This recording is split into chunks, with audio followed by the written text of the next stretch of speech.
Então vamos lá, como ter um cônjuge perfeito? Vamos conversar um pouquinho sobre esse assunto. O êxito na relação entre o homem e a mulher é talvez aquela coisa que nós mais queremos nessa vida.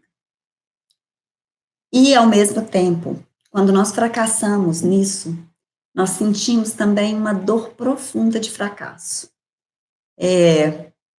Parece que é comparável, né? Tanto de desejo que a gente quer de ser bem-sucedido numa relação de casal, e a dor profunda de ter fracassado nessa relação de casal é proporcional. Quando não tem filhos, dói, mas quando se tem filhos ainda dói um pouco mais, né? Porque aquela relação precisa ser sustentada, a relação de paz precisa ser sustentada. Então, não necessariamente nós temos uma paz a partir daquele término. E quando o casal faz uma separação que a gente chama aqui de má separação, tá? A gente contrapõe a boa separação da má separação, no sentido de deixar que tudo que precisa acontecer, aconteça, sem a gente entrar com defesas enormes que dificultam a expressão do nosso ser interno, né? Então, quando nós procuramos solução em um conflito de casal, e agora eu vou falar do ponto de vista do terapeuta, né?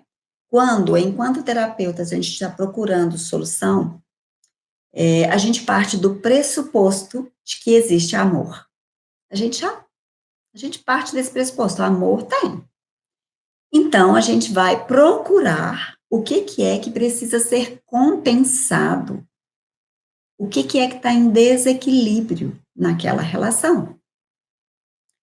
E é importante, né, que ambos, o homem e a mulher, queiram realmente olhar para isso. Que ambos queiram fazer o que precisar ser feito para equilibrar essa relação.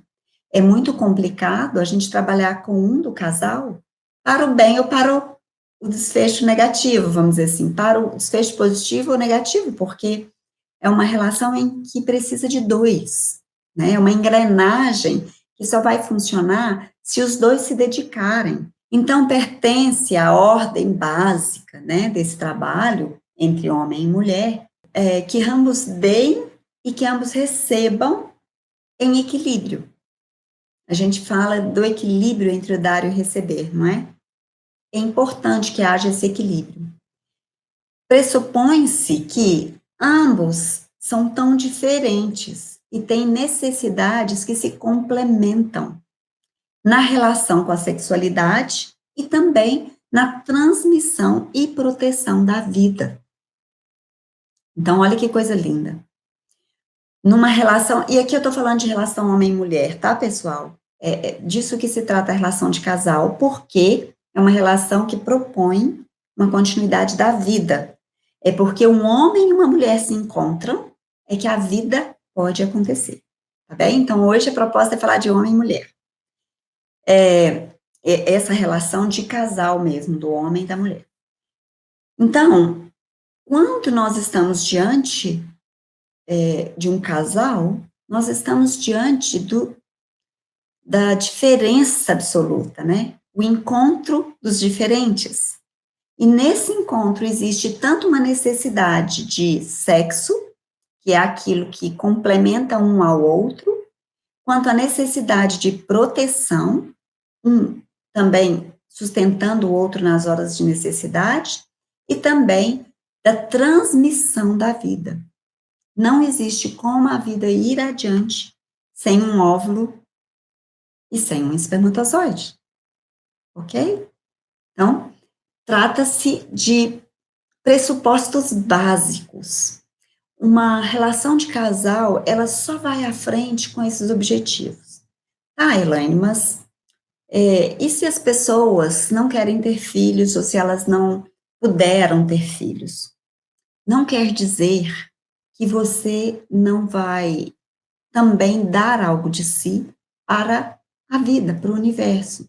Quando você, por exemplo, apoia um sobrinho, quando você apoia um afilhado, uma afilhada, quando você cuida de alguma criança do sistema, ou quando você ensina, quando você passa tudo que você sabe adiante, você está, de alguma forma, também levando a vida, levando vida à vida, né?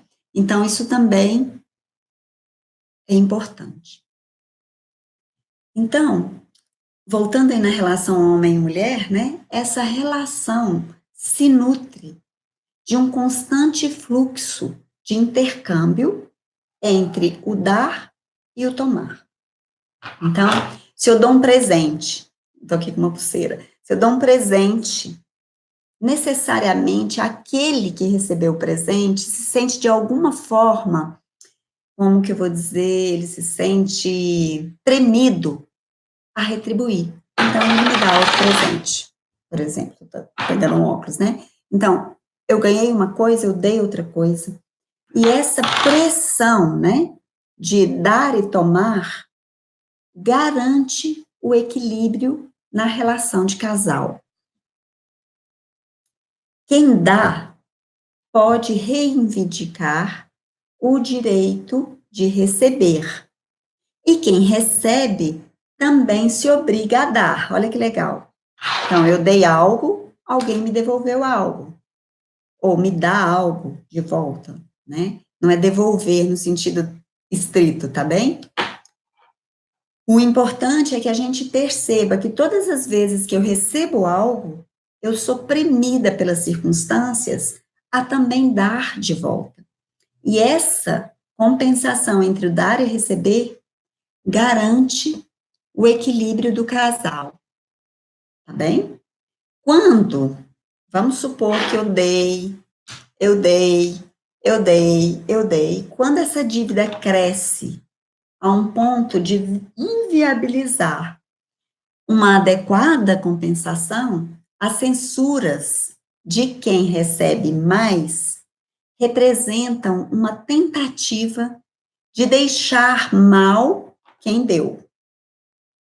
Desmerece o que ele deu e nega isso, provocando um desnível nesse intercâmbio. Entende? Então, vocês já ouviram assim? Alguém fala, nossa, eu faço tanto por essa pessoa, eu dou tanto na relação, e tudo que eu ganho é algo ruim, tudo que essa pessoa faz comigo é me deixar um pouco para baixo. Entende? Aquela pessoa que está em dívida, ela se sente culpada em algum lugar. E o culpado tende a ir para uma condição de vítima. Então, o problema é sempre do outro, e não exatamente dele. E, às vezes, o parceiro que recebe mais do que ele quer, ou pode receber, ou pode dar, talvez, né?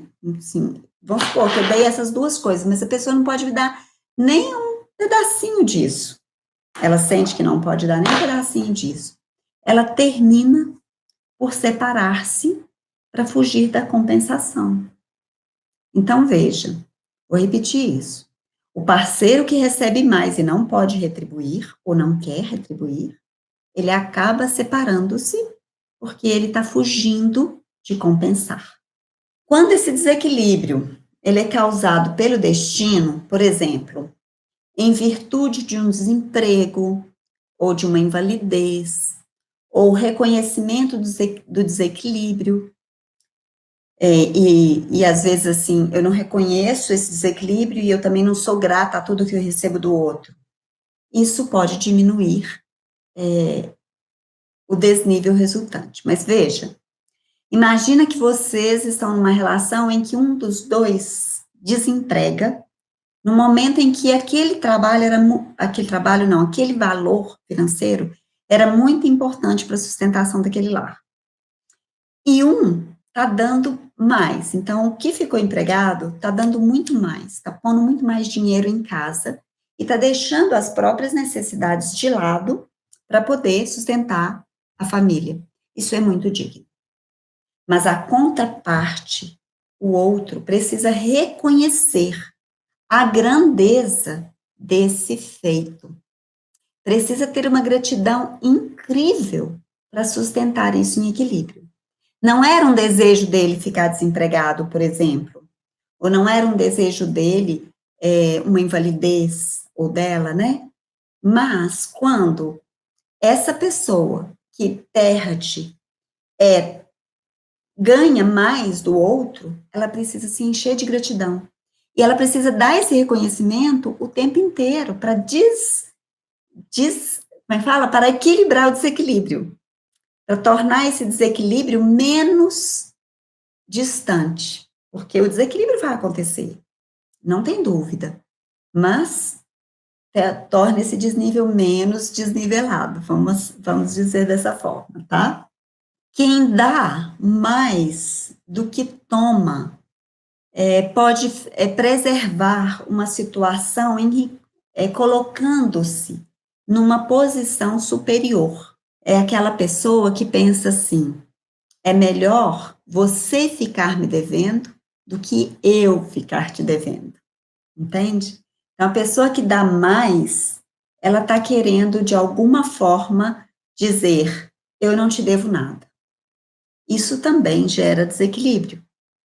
As pessoas, quando elas não recebem, por motivo, assim, de não se abrirem para receber, ou porque elas, de alguma forma, não está sendo dado a elas, então elas também não têm fonte de onde receber, né?